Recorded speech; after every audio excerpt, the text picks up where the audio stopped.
Is abuzz tonight with stories about the crash of an unknown object and the alleged sighting of strange creatures in the backyard of a Northwest Valley home. So it was last night that 8 News Now investigator David Charnes reported about how Metro Police responded back on May 1st after receiving a strange call from a very frightened family.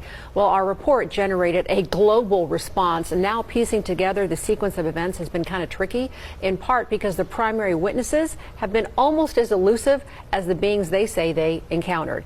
Chief Investigator George Knapp is as perplexed as the rest of us. George. As you know, this is not our first UFO rodeo. We first heard about the incident in early May via the Metro Police grapevine. The incident has a lot in common with other bizarre cases from around the world: an alleged crash, strange beings, and bits and pieces that don't make sense. But the police took this seriously, and so do we. Just before midnight on April 30th, skywatchers across several western states saw a bright fireball streak through the heavens. A police officer working in the Northwest Valley caught a glimpse of the colorful object on his body cam. At nearly the same time, a Ring camera in the area recorded a strange noise and what sounds like a crash. One family living in a ranch-style home had a much closer view of the object. Two brothers and their father were working on a vehicle in their yard when they caught a glimpse of a sparkly object as it came crashing down, then were hit by what they describe as a shock wave. One of the witnesses, a young man named Angel, has stated when the brothers looked into the yard where the object landed, that spot was obscured and blurry, as if by unknown form of camouflage. What they saw next prompted a frantic call to 911. So there's two people or two subjects that are in your backyard? Correct, and they're very large. They're like 8 foot, 9 feet, 10 foot. I don't know. They look like aliens to us. Big eyes. They have big eyes, like I can't explain it, and big mouth. They're shiny eyes, and they're not human. They're 100% they're not human. 8 News Now investigators have spoken with family members multiple times in the past 4 weeks, but each of the 3 times we accepted their invitation to do an interview, they didn't answer the door or their phone. These are some of the claims they've made in other public forums. Multiple family members backed up the story in an initial police report we obtained. Angel says they heard the patter of multiple feet in the yard.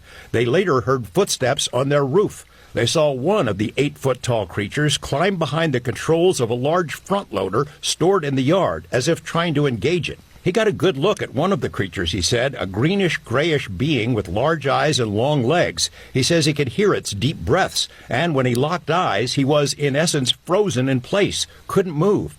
In the middle of the yard, where the object had crashed, then vanished, a circular impression was left in the soil. Okay, where is this on your property? Metro sources say the police dispatcher initially wondered whether to send a crisis intervention team to help the troubled witness, but then took the incident seriously.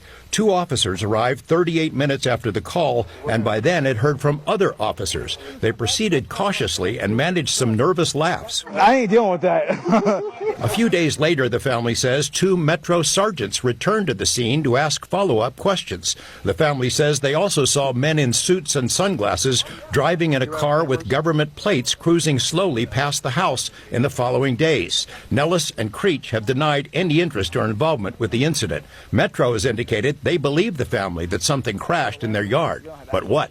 Someone else has access to it. You know, you mentioned, George, in that piece that, they were frozen because so many people have been critical of, like, why didn't they get their phone out? Why didn't they shoot the video? Do we know if there's even any video of this incident? Yes and no. So there's a surveillance camera in the backyard. The property owner keeps that because he's got a lot of expensive equipment there. What we were told is that at the moment this thing comes down and crash, this camera went out, and it was out for a couple of minutes. When it came back on, the object was gone, but the circle was there. We've been told by Angel in multiple phone conversations that he shot video of the creatures.